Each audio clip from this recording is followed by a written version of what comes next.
My name is Carla Peperzak, and I was born 97 years ago in Amsterdam, the Netherlands. I was 16 years old when the Germans invaded the Netherlands in May 1940.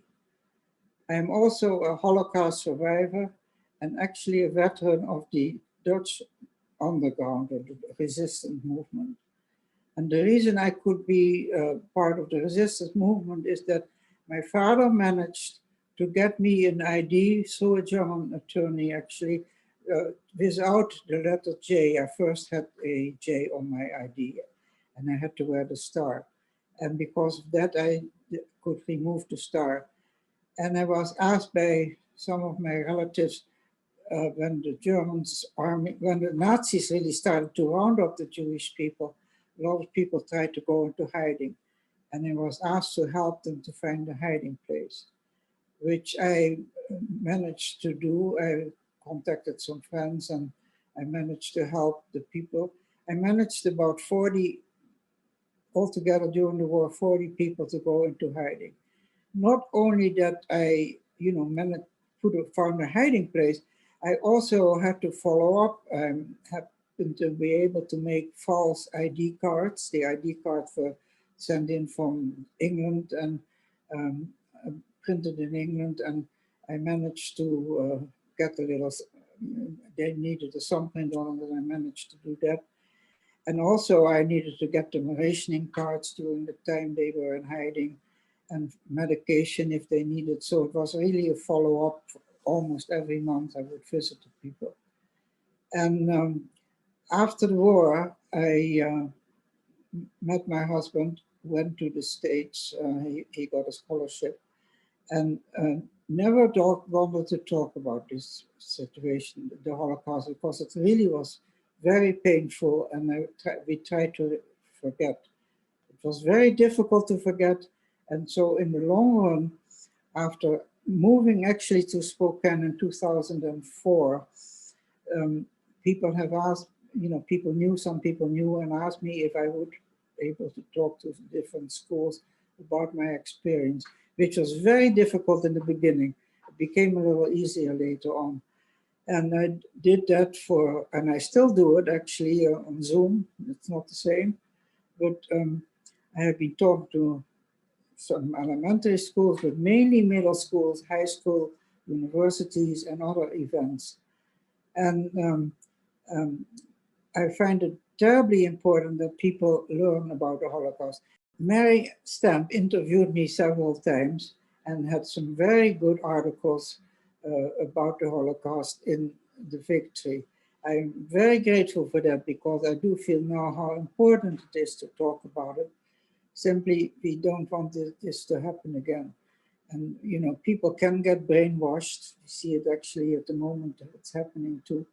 And it's definitely happened in Germany, because at the time it was the most cultural and educated society in Western Europe. And it was amazing that people could still do the atrocities they did. And so I'm grateful to Mary that she is, and she, by the way, she's a very good interviewer. I have been interviewed quite often, but Mary is very easy to work with and she understands. And then the articles are always very good.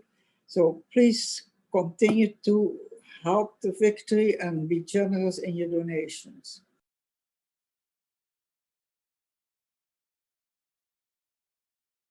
My name is Jeff Lambert.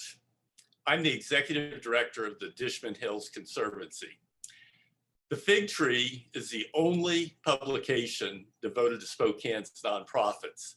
As such, I can keep up with the innovative and inspirational programs that our many religious organizations and nonprofits are doing. The Dishman Hills Conservancy, of course, is one of those nonprofits.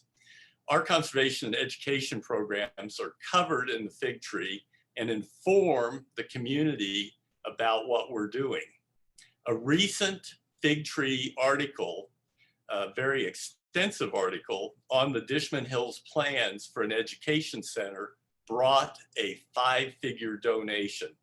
That's a great start to our capital campaign. We also run a very effective ad in every issue that keeps our name in front of the readers. I have been inspired by reading about the work of many other individuals and organizations. It gives me ideas about what we can do and gives me ideas about who we can collaborate with. So bravo to the Fig Tree for the great work they're doing. It really makes a difference.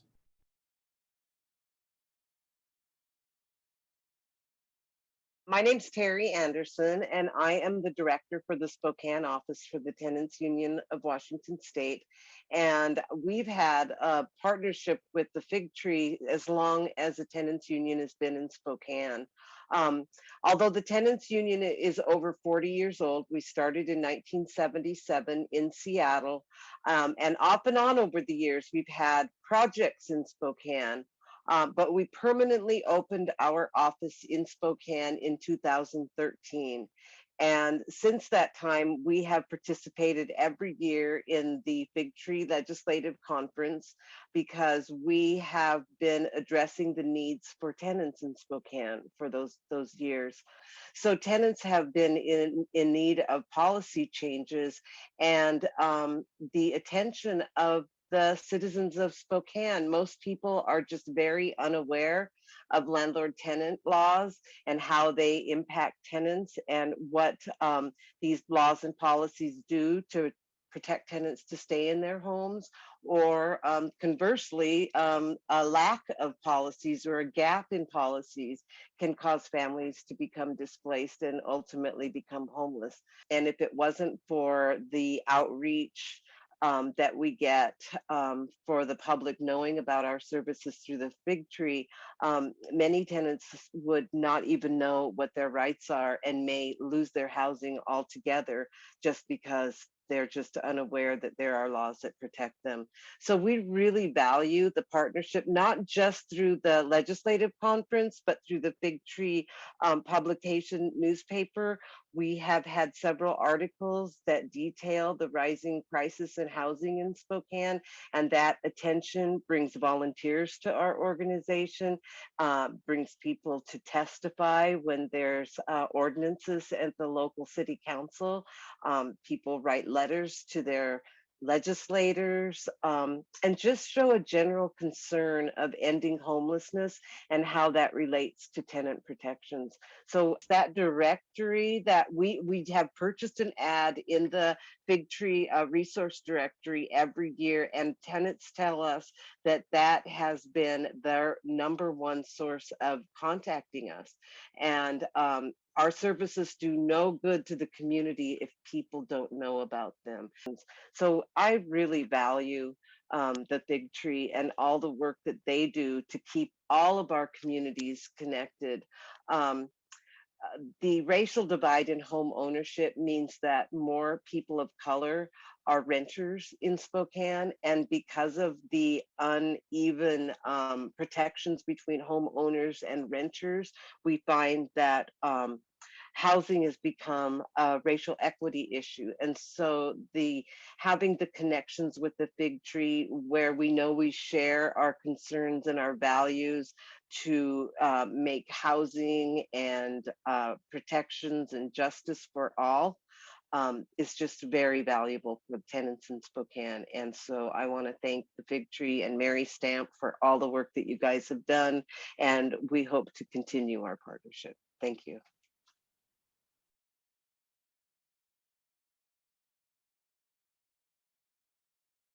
Hello, everyone. My name is Kurtis Robinson, and I am the immediate president past of the Spokane branch of the NAACP and its current first vice president.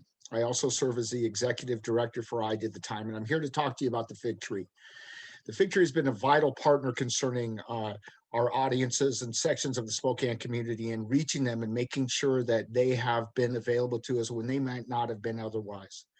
So from the Fig Tree paper, the resource guide, to the yearly legislative conferences, I found them to consistently be a willing partner in having meaningful interactions on some of the most tough issues like race, religion, impacts of mass incarceration on our communities of color, and overall race equity issues occurring here in Eastern Washington. I consider the Fig Tree to be one of our best cross-class, cross-racial partners, and I encourage you to join in partnership with them and with us in making our Eastern Washington human community the best it can be.